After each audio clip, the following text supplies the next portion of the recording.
Hi friends, welcome to Manhita creative thoughts. ఈరోజు ఈ వీడియోలో మనం క్యాలీఫ్లవర్ ఆవకాయ పచ్చడి లాగా ఏ విధంగా ప్రిపేర్ చేసుకోవాలో చూద్దామండి. ఇక్కడ నేను ఒక క్యాలీఫ్లవర్ తీసుకున్నాను, దాన్ని ఇలా చిన్న చిన్న పీసెస్లా కట్ చేసుకున్నాను. అండ్ ఇక్కడ ఏంటంటే హాట్ వాటర్ తీసుకున్నానండి, అవి కొంచెం వాష్ చేయడం కోసం. కొంచెం దానిలో పురుగులు అవి ఉంటాయి కదా, వేడి నీళ్ళల్లో వేసి కడిగితే కొంచెం ఆ పురుగులు పోతాయి అని చెప్పేసి వేశాను. ఇవి ఒకసారి హాట్ వాటర్లో బాగా డిప్ చేసి తీసేసుకోవాలి.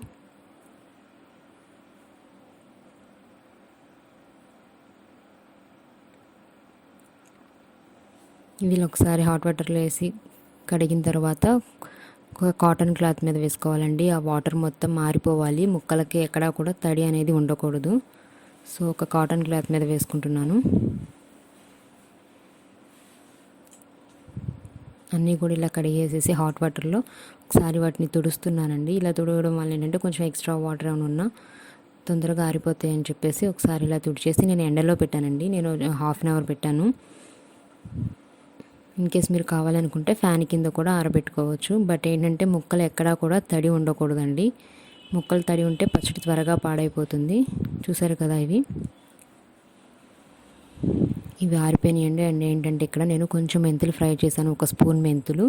అండ్ ఉప్పు కూడా కొంచెం వేడి చేసి మిక్సీకి పట్టానండి, సాల్ట్ లాగా పట్టాను.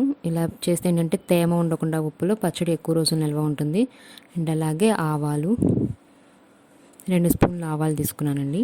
ఇక్కడ వచ్చేసి చింతపండుతో నేను చేస్తున్నాను. ఇది ఆల్రెడీ హాట్ వాటర్లో పెట్టేసి గుజ్జు తీసాను. అండ్ ఇక్కడ ముక్కల్లోకి వేసుకోవాలండి మనం ఇంగ్రీడియంట్స్ అన్నీ కూడా. ఆవాలు మెంతులు రెండూ కలిపి మిక్సీకి వేసాను. రెండు కూడా కొంచెం కొంచెం క్వాంటిటీలు కదా, సో మిక్సీకి ఈజీగా గ్రైండ్ అవుతాయి అని చెప్పేసి రెండు వేసి మిక్సీకి వేసాను. అండ్ ఇక్కడ సాల్ట్ 200 గ్రామ్స్ పట్టిందండి నాకు. అంటే కళ్ళుప్పుని పొడిలా చేసి వేసాను కదా. అండ్ ఇక్కడ ఆవాలు అండ్ మెంతి పిండి అండి, ఇవి రెండు కలిపి మిక్సీకి వేసాను. పసుపు.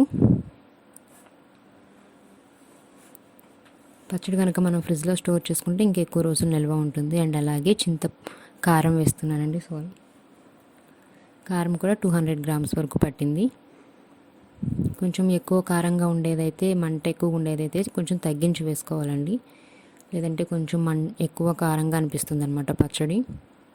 అండ్ చింతపండు గుజ్జు కూడా అవి మనం గుజ్జు తీసిన తర్వాత ఒక 5 to 10 మినిట్స్ స్టవ్ మీద ఉడకబెట్టుకోవాలి.